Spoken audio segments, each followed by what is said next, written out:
Things I wanted to share real fast, just so you know.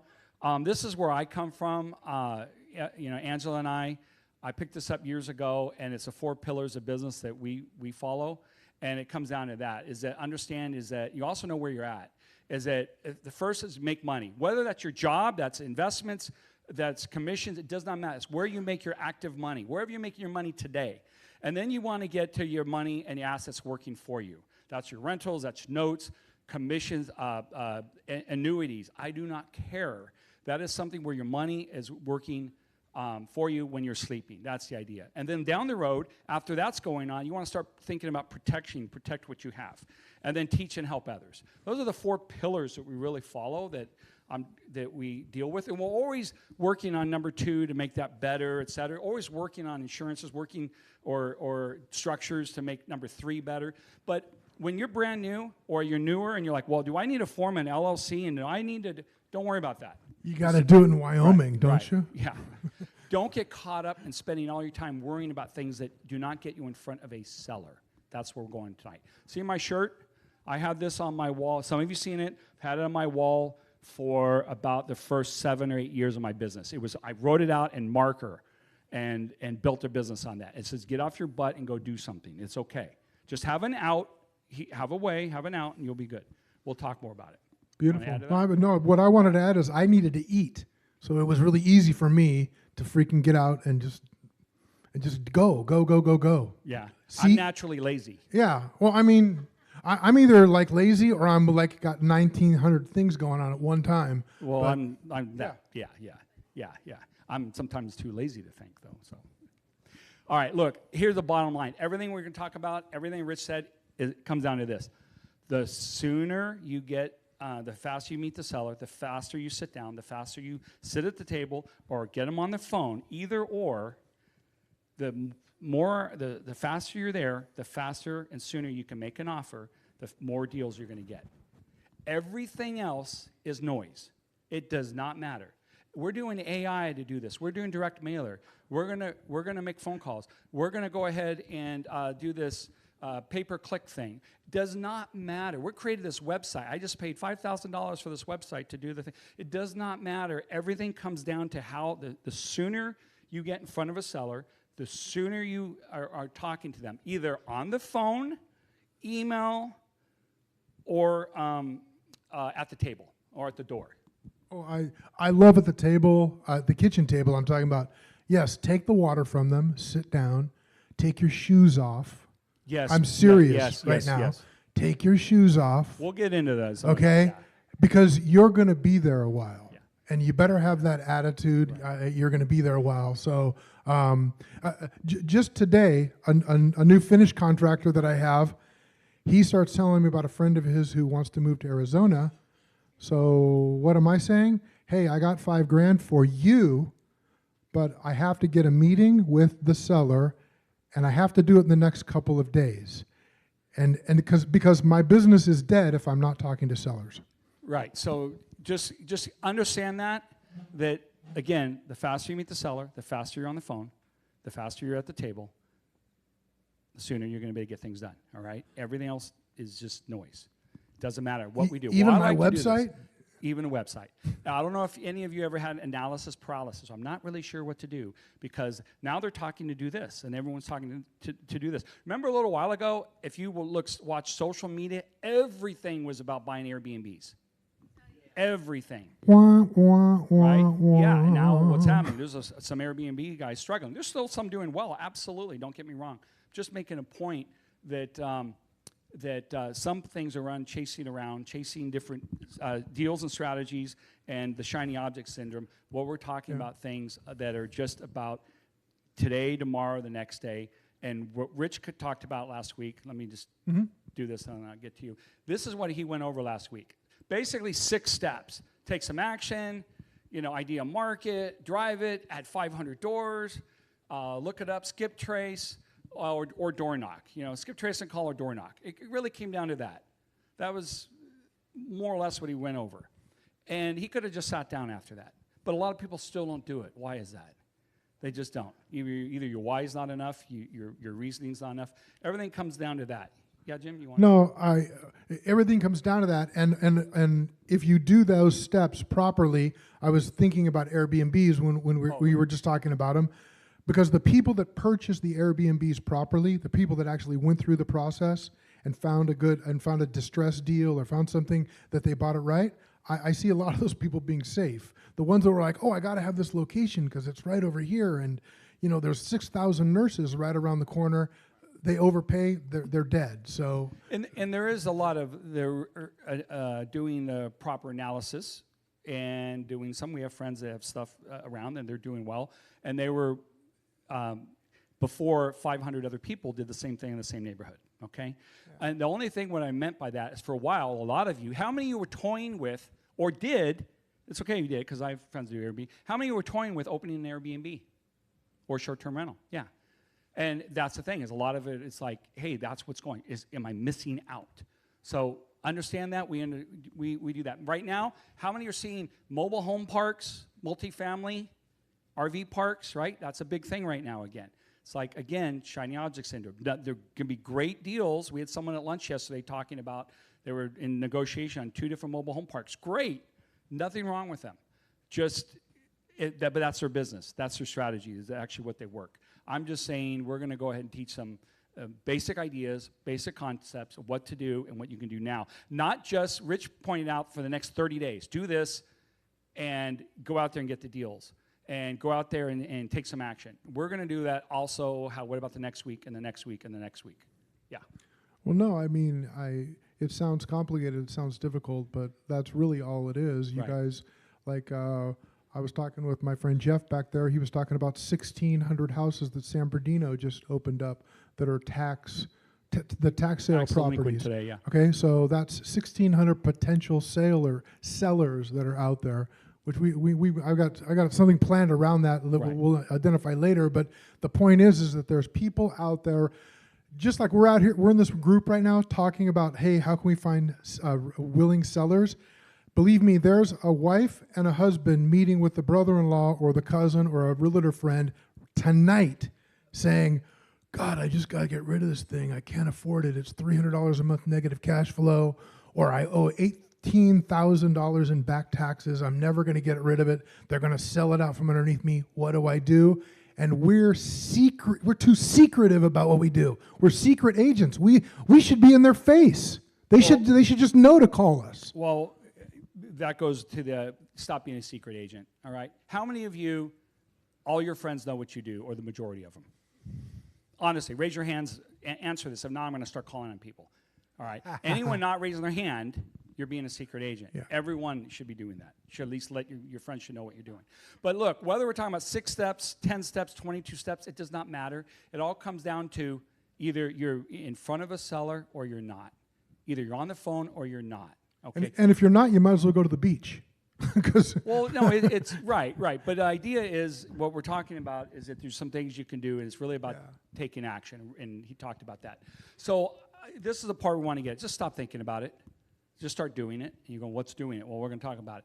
That's why, again, ready, fire, aim is a big, I'm a big believer in. Sometimes, like, I don't understand what to say. I don't understand, what to do. I don't understand. Here's this.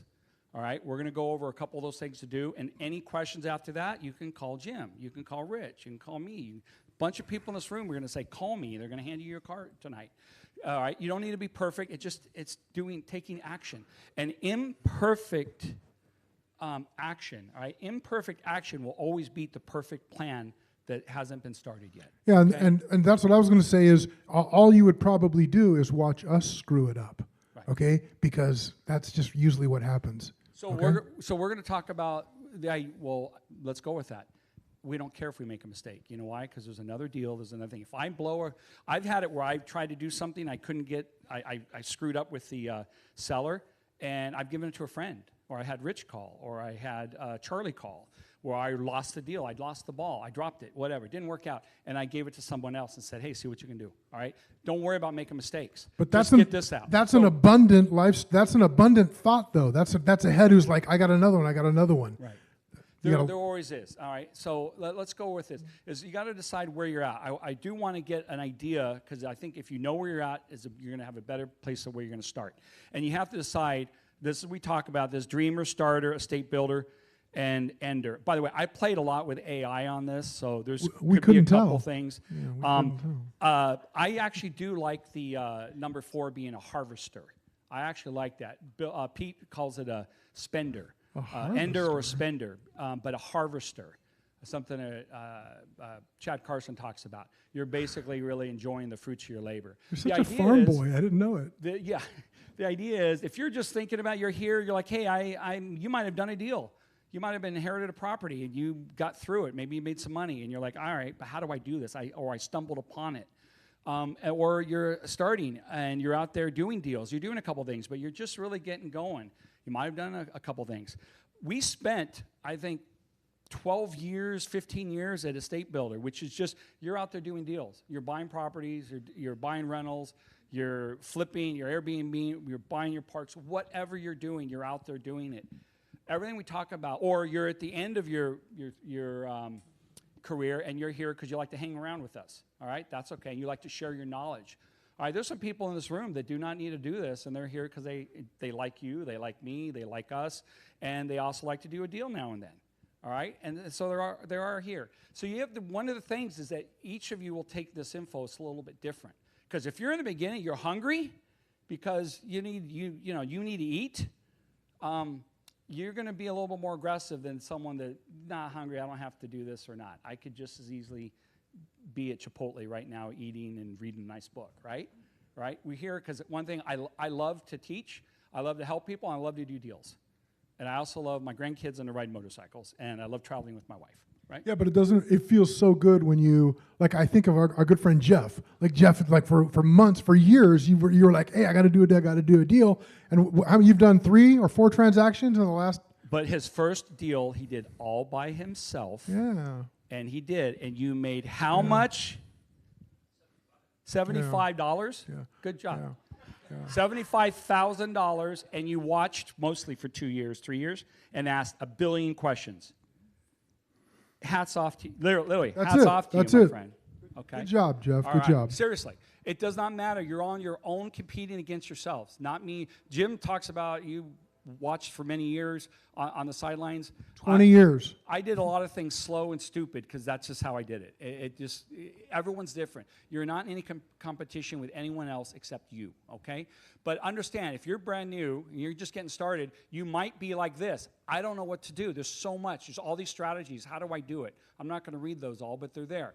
And you're just throwing mud on the wall to see what sticks. Yes, that's okay. When we talk about writing an offer or something, just always write, hey, I want to give you X amount of dollars for a deal for this house. I'll give you $200,000 or $500,000 for this house, subject to my partner's inspection. And your partner might be your dog. I remember that there was a time Bessie. when I was doing a lot of phone calls with Bill Cook, and Bill Cook told me to write a contract on a Post-it note.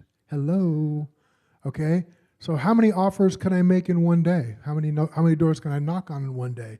I'm just saying it can happen. Right. Matter of fact, when we did Firefest a few years ago, the first thing we did on one of them was we actually pulled out contracts and had you write a purchase and sale agreement just so you got past that and said, well, I don't know what form. Here's a form. Let's fill it out real quick. Now you can get that passed. Because people kept like, oh my God, it's stopping me. I don't know. I don't know about you, but I like to be shown how to do something, not just told. I want to be shown. That's how I learned better. And if you haven't done that, if you haven't filled out a contract, you can just simply go to ChatGPT and put in a legal California contract, and there's other information that you'll see that'll ask for, but you'll get one with your name printed on it for the White House or whatever you want to buy. Buy your own house. And you can practice filling it out, and you can make I need these 37 items in order to actually close this transaction, and it's a great way to practice. Okay, so one of the things, though, I'm going to go back here again. If you're getting started, you're throwing mud like I talked about. And some others of you, you're fine. You're like, hey, I'm doing some deals. You're doing a couple deals here and there. You're partnering, you're flipping, you're you buy, you have a couple rentals. Some of you have some paid for, some of you are leveraged. Some of you have a couple things going really well here, not so good here. It's all different. And so you're like, hey, I am good. Well, you might find yourself that you are. And then it's like, but how do I do more? Maybe you can comfortably do 3, 4, 5 deals a year, 8 deals, I don't know. And maybe you want to do 20, 30 a year or 50, and you want to scale up. That's we'll get there. Scaling up is really for another night. But one of the things there is if you find that you are there again, but you're still wanting something more, or your other marketing slow down, we'll talk about it. Again, so it doesn't matter where you're at in investing, but the main thing is I want you to know, figure out where you are on that chart, whether you're a dreamer, starter, or an estate builder. It just helps to give you an idea. It also helps when I'm talking to you. If I can figure out where you're at, then I know why you're making the decisions that you're making. You're like, well, Evan, I don't need to do this. I own 7 houses, and they're all paid off, and I make $100,000 a year, or whatever it is. And that was my back. Sorry. I picked up my granddaughter. I got here. Oh, my back's fine. Oops. So, yeah, if I start crying, it's okay. So all again, the money in the world and the back of a 3-year-old. There you go. Right. So again, going back to what Rich talked about, these are the 6 steps, and it doesn't matter whether we're gonna talk about door knocking or on the phone. The bottom line is get in front of the seller. Okay, get in front of somebody, and we're gonna talk a little bit more about it. And this is. Remember, I was playing with AI. Don't get caught up with 6 steps, 22 steps. I can tell you there's 3 types of sellers, and I can show you 15 types of sellers. Okay, it depends upon are we talking about conversations, 3 types of conversation, or are we talking about the 15 reasons why someone would sell a house? I mean, or 50. So understand on this is pick an area. I'm going to say no matter how busy you are, pick an area to keep working to go back to that you can see the growth over and over and over again over a period of years. If you work one area and never go back to it again, and go here and never go back to it again, imagine a farmer planting a crop 2 states away, another over here, another over here, and never do any fall ever. He'd have even if someone else was watering it, he'd have no idea what was going on. So the idea is you pick an area, and it's an area that I'm going to say that you're already either in, you have a friend there, you've done market research and you want that area. I picked lower social economic areas when I started because the prices were cheaper, and I started buying, holding, and flipping and doing a lot in that. And while it was cheaper, I had a lot of rental turnover.